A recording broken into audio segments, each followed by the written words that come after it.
Hello अस्सलाम वालेकुम। जैसे कि कफ़ील का एपिसोड 21 का टीज़र जो है वो लॉन्च हो चुका है। जैसे कि सुबुक जो है उसका रिश्ता दनीन के साथ जो है वो तय पा जाता है। यहाँ पर उनकी बहन जवेरिया के लिए जो है रूहान के घर वाले देखने के लिए आते हैं, लेकिन रूहान के वालिद जो है वो इतनी ज़्यादा सवाल जवाब करते हैं, जिसके बाद जो है जब वो इंक्वायरी करवाते हैं तो जामी की अच्छी रेपुटेशन जो है वो सामने नहीं आती, जिसकी वजह से जो है वो रूहान जवेरिया को साफ मना कर देता है कि मेरे घर वाले जो है वो तुम्हारे घर पर रिश्ता नहीं करेंगे। जवेरिया रोते हुए जब घर आती है और अपनी वालदा को बहनों को बताती है तो दनीन जो है वो गुस्से से पागल हो जाती है और रूहान को कॉल करके कहती है ये कैसी आपकी मोहब्बत है जो आप अपनी पसंद के लिए कुछ भी नहीं कर सकते। आपको चाहिए कि आप अपने घर वालों को मनाएं। यहाँ पर उसकी तीनों बहनें जो है वो पीछे हंस रही होती है, लेकिन जब सुबुक सुनता है तो दनीन के हाथ से फ़ोन ले लेता है और कहता है तुम्हें हमारे घर के ज़ाती मामलात में बोलने की कोई ज़रूरत नहीं है। यहाँ पर सैफ़ी जैसे कि हनीमून टूर पर माहिन को लेकर जाना चाहता है। जब वो वापस आता है तो उसकी बहन जो है उसका घर खाली करवा दिया जाता है और वो उनके घर पर रहने के लिए आ जाती है। माहिन को ये सब कुछ बर्दाश्त नहीं होता। वो फ़ौरन अपना सामान उठाकर अपनी वालदा के पास चली जाती है। जैसे कि सैफ़ी की ज़िंदगी में उसके ससुराल वाले जो है वो बहुत ज़्यादा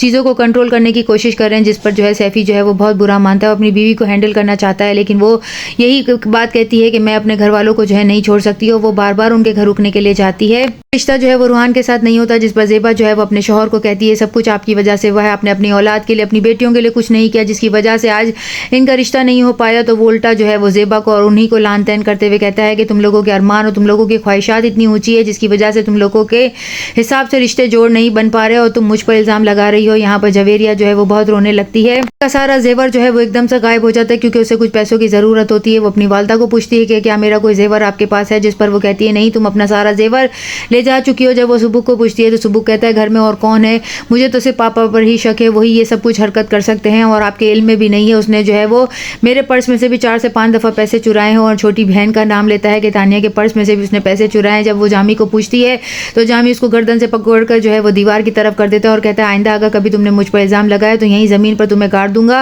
वो दूसरी औरतों के साथ घूमता फिरता है और उन पर पैसे भी लुटा रहा है, जो कि सुबुक देख भी लेता है, लेकिन उसकी वालदा जो है अभी भी उसके साथ रहना चाहती है, जिस पर सुबुक कहता है कि आप किस तरह की औरत हैं, ऐसे शख्स के साथ अभी भी रहना चाहती हैं जो कि दूसरी औरतों के साथ घूम रहा है। मैं अपने शौहर को कहती है आपने तो अपनी 14 साल की बेटी को भी नहीं छोड़ा, उसके भी पैसे जो कि मेहनत के कमाए हुए थे वो भी चोरी कर लिए। यहाँ पर दनी जो है वो फिर भी सुबुक के साथ रिश्ता करना चाहती है क्योंकि उसे मालूम है कि वो जो है खुददार लड़का है और वो ऐसे ही शख्स की तलाश में है। लेकिन जैसे कि सुबुक और उसकी माँ जो है वो पहले अपनी बेटियों की शादी करके फर्ज से सुबुक दोष होना चाहते हैं। यहाँ पर ज़ेबा जो है वो दीवार से लगी जो है वो एकदम हवास भागता होकर जो है एकदम बेहोशी की हालत में चली जाएगी, क्योंकि जिस तरीके से जामी उनके घर को जो है वो बर्बाद कर रहा है और जिस तरीके से औलाद को बर्बाद कर रहा है, उसके बाद अब उसके पास कोई रास्ता नहीं है। यहाँ पर नेक्स्ट एपिसोड में और क्या दिखाया जाएगा। चैनल के साथ बने रहें, लाइक करें, शेयर करें और सब्सक्राइब करें।